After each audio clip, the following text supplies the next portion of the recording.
چلا جاتا اور سنگ دینے کے ساتھ گڈھا کھودتا تھا. گڈھا کھودنے کے بعد اپنی بیٹی کو اس گڈھے میں زندہ ڈال دے کر دفن کر دیتا تھا. میرے دوستو, جب بیٹی چلاتی اور درد بھری آواز میں روتی تو باپ اس بے گناہ بیٹی کے گردن پر اپنا پیر رکھ کر اس کا گردن دبا دیتا تھا, جس کی وجہ سے بچی کی زبان باہر آ جاتی تھی اور وہ تڑپ تڑپ کر جان دے دیتا تھا, تڑپ تڑپ کر دم توڑ دیتی تھی. اللہ اکبر. دنیا میں اتنا خطرناک دور آ چکا تھا کہ اگر کوئی بچہ یتیم ہو جاتا تو اس بچے کو سہارا دینے کے بجائے, اس بچے سے محبت کرنے کے بجائے, اس بچے کی پرورش کرنے کے بجائے اس بچے کے مال و دولت پر اور زمین جائیداد پر قبضہ کر لیا جاتا تھا.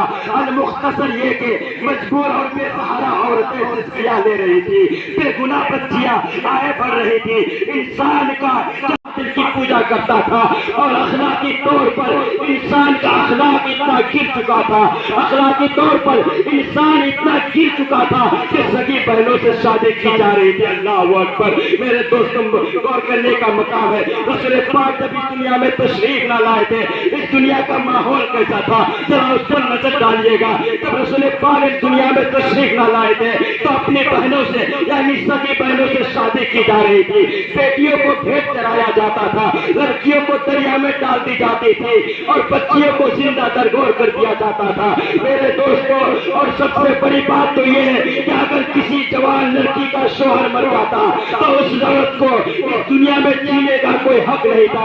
اس عورت کو کسی دوسرے مرد کے ساتھ شادی کرنے کی اجازت نہ تھی, بلکہ اس عورت کو اس کے شوہر کے ساتھ جلا دیا جاتا تھا اور وہ جل بھن کر گسل ہو جایا کرتی تھی. اگر وہ عورت دنیا میں زندہ رہنا چاہتی تو اس عورت کو 6 ماہ تک ایک بند کمرے میں قید کر دیا جاتا تھا اور 6 ماہ تک وہ تو سورج کو دیکھ کر انسان اس کو خدا مان کر اس کی عبادت کرتا تھا, اس کی پوجا کرتا تھا. میرے دوستوں, جو شام ہوتی تھی تو شام ہونے کے بعد جب پھر چاند نکلتا تھا تو چاند کو دیکھ کر لوگ اس کو اپنا خدا مان لیتا تھا اور کہتا تھا اے چاند تو ہی میرا معبود ہے, اور اس کی عبادت کرتا تھا.